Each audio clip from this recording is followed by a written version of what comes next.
Those people who you thought were your friend. Hi, it's Krista and welcome back to my channel. So today I am talking about the things that I wish that I knew before I started my YouTube channel.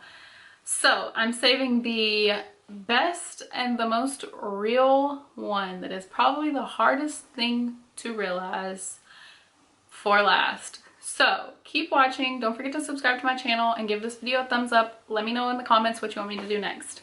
Also guys, if you want to see the tutorial on this Foxy eye trend, go back to my channel. It's the one right before this one. I promise you, it's a good one. Somewhere where no one can find you. Mansion out on sticks with nothing around you. Katy, Texas, Dallas, Texas, you know, a different environment.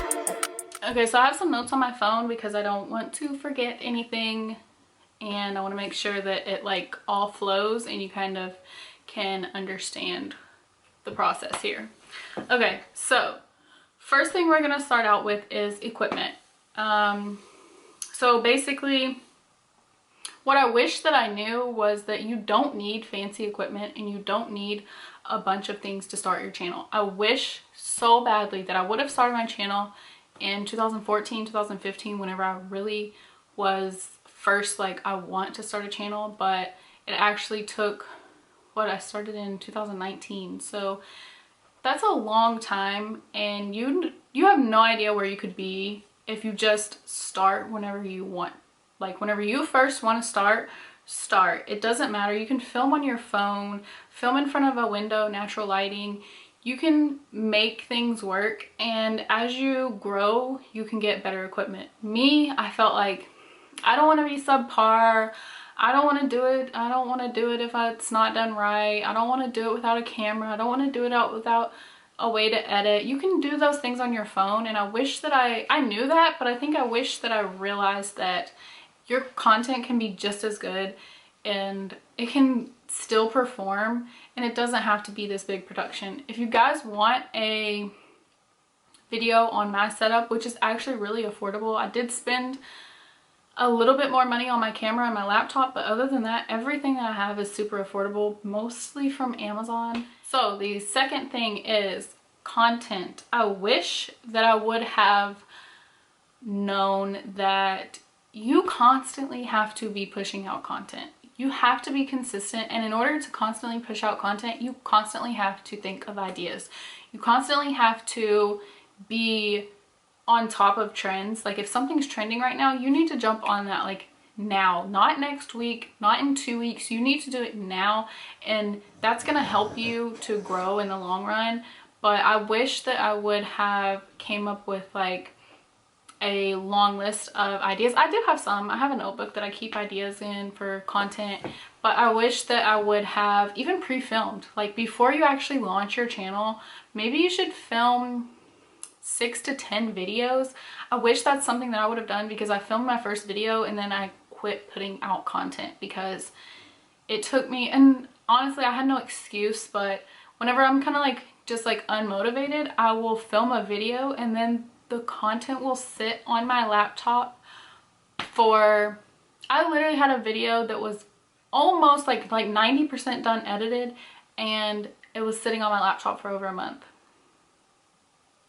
Like that's inexcusable. If you want this to work, like I'm talking to myself here, but if you want it to work, you have to put in the work, and that's like one of the biggest things that you have to come to realize. So also thinking about your content, you need to think about your channel niche and what you want to focus on. I came up with mine like before I ever launched my channel. I actually had like a banner and kind of a little intro that I made on my phone.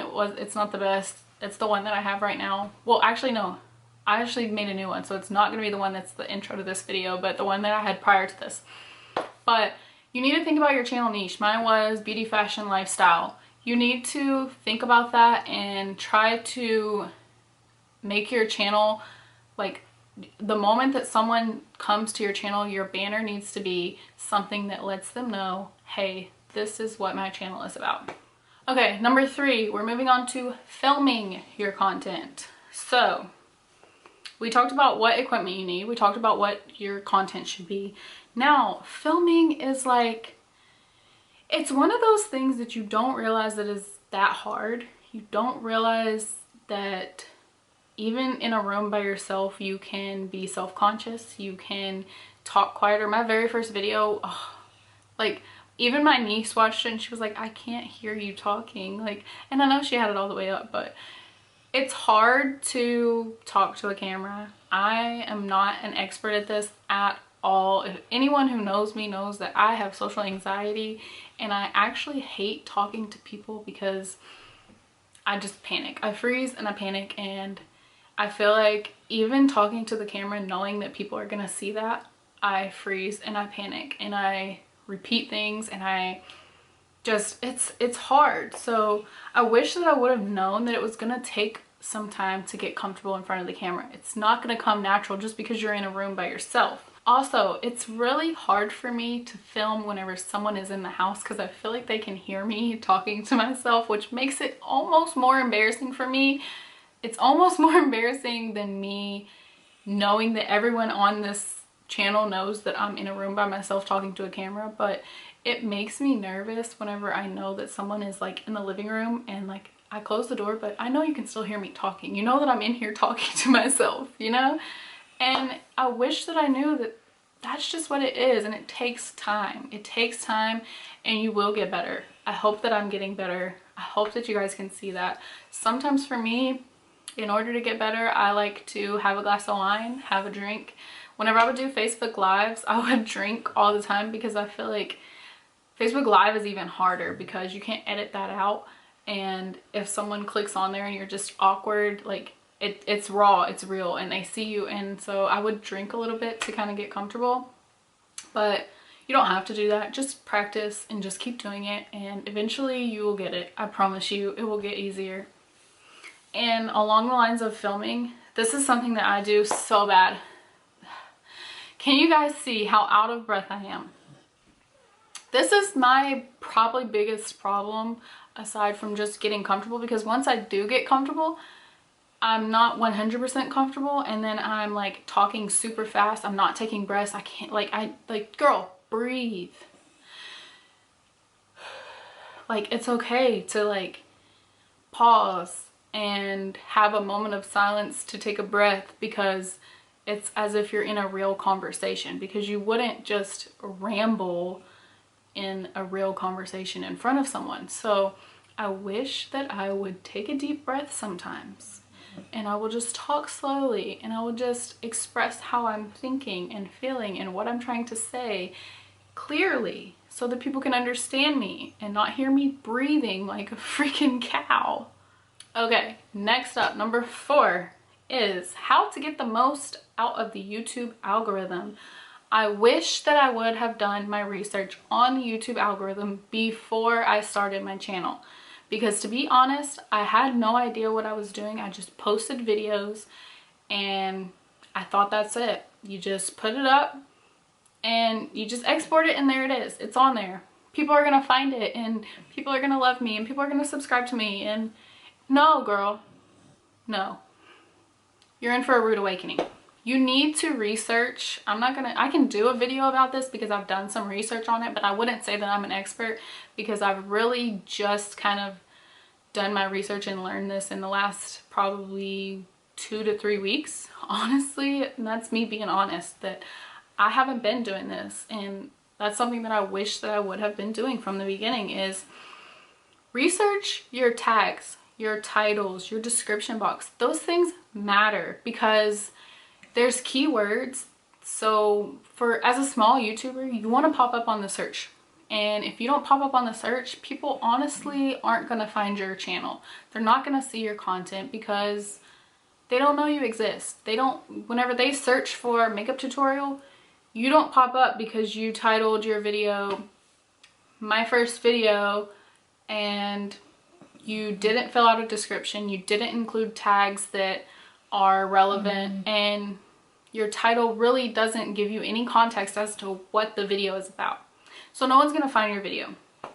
So in the short, basically you need to put in your tags. Like I would put in tags like makeup, hair, beauty, like I would put, what are some other ones? I would like lip gloss, eyeshadow. Like I would literally put in those tags. Like Are you stupid? Yes, I am. I didn't know. I didn't do my research, and I wish that I would have. So if you're starting out, you need to put in phrases that people are going to search. So if you're doing a makeup video, you need to, in your tags, you need to include this is all going to be like one tag. You know how you put in the tag and you can hit enter and it makes it like a tag, and you can hit the X. So you need to put all one tag. Makeup tutorial 2020, drugstore makeup tutorial 2020. You need to put in those things that are actually searchable. You need to put in the things that someone's going to search for, and then your video is going to pop up. Not only that, you need to include those in your title and your description. So I wish that I would have been doing this from the beginning, because I was not. And no one's going to find your channel if they don't know that you exist. So do yourself a favor and research how to title your videos, how to fill out tags, and how to just get the most. You need to get the most of the YouTube algorithm, because you need it to work for you. Because you're not a major YouTuber. You're not just going to be able to post a video that's titled ? And get 1 million views. No one knows who you are. So you have to do this in order to get where you want to be. Okay, now you have filmed your content. You've got your description. You've got your title. Okay. The next thing that I wish that I knew was that creating thumbnails takes time, and you need to have a good photo that kind of helps you to express what's going on in the video. You need to find something that's exciting about. You need to make it look exciting. You can do this on different apps. Also, if you guys want a video on how I do my thumbnails, I can show you guys. I use PicsArt, Fonto, Snapseed, and sometimes, like, if it's a photo, because obviously I do beauty stuff, if it's a photo, I'll use Facetune and edit the photo there, and then take it to one of those other apps to actually do the thumbnail. So along the lines of thumbnails, you also need to make sure that your sizing is correct before you start editing and adding all your stickers, and say you put emojis on the screen or whatever you do, you put the outline around you. I wish that I would have been smart enough to know before you start to edit that photo, make sure that it's going to fit in the screen, because I can't tell you how many times I have edited a thumbnail and I took it to YouTube Studio on my phone to put it onto my video as my thumbnail, and it cut off the words, it cut off a picture, it cut off my head. You have to, on PicsArt, you can select the size. So if you select the size first and then you add the photo in, and then you size the photo to the actually correct size for the thumbnail, you're gonna save yourself time. So I wish that I would have been doing that always. I would have saved myself so much time, but it's okay. We all make mistakes, and that's why I'm here to tell you guys. Okay, so the last thing, and this one, number 6, is gonna be a hard pill to swallow, girl. Did you like the video yet? Like this video and I'll tell you. Okay. Number 6 is, this is the most important thing that I wish that I would have known prior to starting my channel. I wish that I would have realized that you cannot expect your current following on your other social medias to support your channel. Yeah, girl. Don't think that because you have 4,000 followers on Instagram and 6,000 people on your Facebook that you're going to create your channel and those people are going to come and subscribe to your channel, and they're going to watch your videos, and they're going to support you, and they're going to comment, and they're going to engage with you, and you're just going to like blow up because you already have these subscribers. No. Girl, no. And this goes for your friends. Yeah, this goes for, say, if you're in Facebook groups and you support another person who's a small YouTuber, girl, don't expect, like, you follow them, you subscribe to their channel, you comment on their videos, you support them. Don't expect them to support you. No, that's not how it's gonna go. I'm just letting you know right now. Do not expect these people to come from other platforms and support you. And do not expect the people who you may support, even if you guys are on the same level. Like, I know there's some small YouTubers that I am on some Facebook groups and I have subscribed to their channel. I like their videos. I genuinely watch their videos. Like, I like to watch small YouTubers. Whenever I search for videos on YouTube, whatever I want to watch, I go to the filters at the top and I put most recent, because I don't want to see what YouTube wants to push to me. I want to see, okay, well, who just uploaded a video and maybe they only have 100 subscribers. Maybe they have 10 subscribers. I like to watch those videos. I like to support those channels and I like to subscribe to those channels. They may not subscribe back, and that's just a pill that you have to swallow. And like I said, this goes for people that you know. This goes for your friends. This goes for people who you are close to on social media, people who you support on social media, as far as like Instagram, Facebook. I wish that I would have known that that following on Instagram is not going to translate to YouTube. It's just not. And growing on YouTube is hard. Okay, so that is the 6 things that I wish that I knew before I started my channel. I hope that you guys enjoyed. I hope this was helpful, informational. I hope that if you're about to start a channel, thinking about starting a channel, or if you just started your channel, that some of these things are helpful to you and overall they can help you to be more successful on this platform. Thanks for watching. Comment down below, subscribe to my channel, like this video.